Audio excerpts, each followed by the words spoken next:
Prince కథ రాజకుమారుడు కథ. ఒక రోజు ఒక పెద్ద రాజ్యంలో ఒక రాజు మరియు రాణి ఉండేవారు. వాళ్లకి ఒక అద్భుతమైన కుమారుడు పుట్టాడు. ఆ బాలుడు చక్కగా ఎదిగాడు. అతనిని అందరూ ప్రిన్స్ అనే పిలిచేవారు. అతడు తెలివిగా, ధైర్యంగా, దయగా ఉండేవాడు.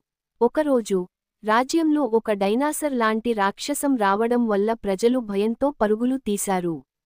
రాజు ఆ రాక్షసాన్ని చంపగలిగే ధైర్యవంతుడిని వెతికాడు.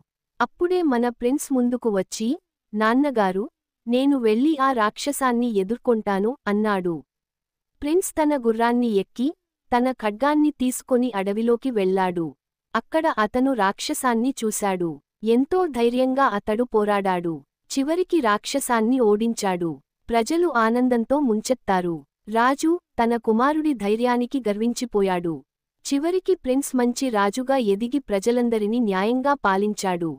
నీతి, ధైర్యం, దయ, తెలివి ఉంటే ఎలాంటి కష్టాన్నైనా ఎదుర్కొనగలము. Thanks for watching.